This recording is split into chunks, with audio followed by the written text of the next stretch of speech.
Isang kapanapanabik na pagtatagpo sa pagitan ng sumisikat na bituin at na isang buhay na legend ang nakatagdang maganap ngayong March 15 sa Bunta, Yokohama, Japan. Inanunsyo na ng Tekken Promotions ang opisyal na itinakda ang pagharap ni Rico Masoda na may kartara ngayon na 9 wins, 1 loss at 8 knockouts.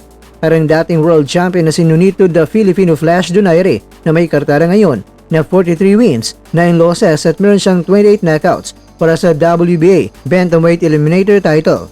Ang laban na ito ay bahagi ng inabangang UNEX Boxing 5 Triple World Championship event. Si Masoda, mga kwento na kasalukuyang ranked number 4 sa Bantamweight Division, ay kilala sa kanyang mapangwasak na left straight, isang estilong nagpapaalala sa mga boxing fans sa dating WBC champion na si Shinsuke Yamanaka. Dahil dito, binansagan siyang successor to the God's Left. Sa isang press conference sa Tokyo, hindi itinago ni Masoda ang kanyang kagalakan. Excited ako, mataas ang inasahan ko sa aking sarili. Payag ng 28 anyos sa boksingero. Inamin din ni Masoda na personal niyang pinanood ang huling laban ni Donaire, laban niyan kay Sia Tsutsumi noong Disyembre. Bagamat 43 anyos na ang Pinoy legend, napabilib si Masoda sa liksi nito. Nagulat ako sa kanyang galaw at timing ng suntok. Buhay na buhay pa rin ng The Filipino Flash, lalo na ang kanyang left hook. Kahit bigo sa huling laban by decision, pinatunayan ni Donaire na may bagsik pa rin siya matapos pinahirapan ng champion na si Tsutsumi sa kanyang remote participation sa press conference. Nagpahayag ng respeto ang Pinoy boxer sa kanyang batang kalaban at sinabi niya na masaya ako sa pagkakataong muling lumaban sa Japan. Kinikilala ko ang aking katunggali bilang isang napakalakas na fighter.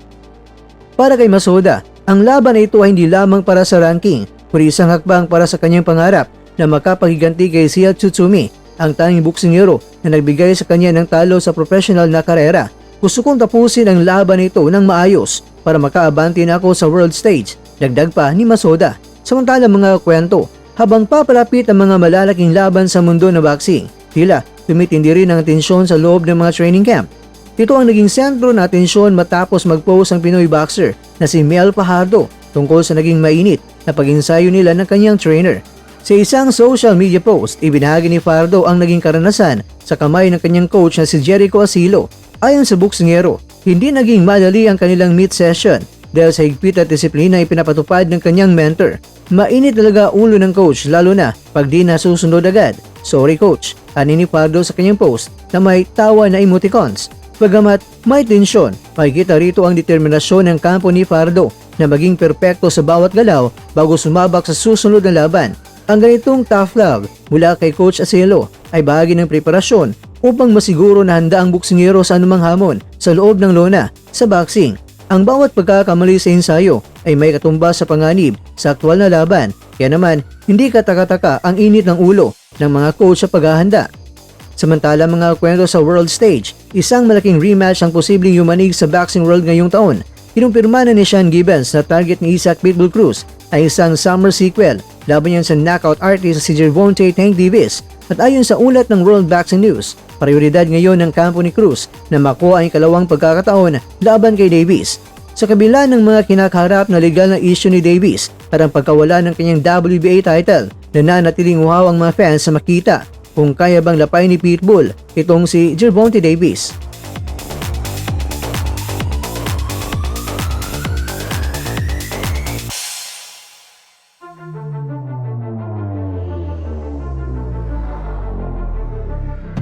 Mga kwento, ang target ng laban ay ngayong summer 2026. Itong si Davis ay kasalukuyang may kinakaharap na active warrant, ngunit hindi ito hadlang sa interes ng publiko para sa rematch. Top priority na ngayon ang laban na ito para sa boxing world. Pero ikaw ang kwento, kung matutuloy ang Davis Cruz sa bakbakan, kanino ka, kabayan?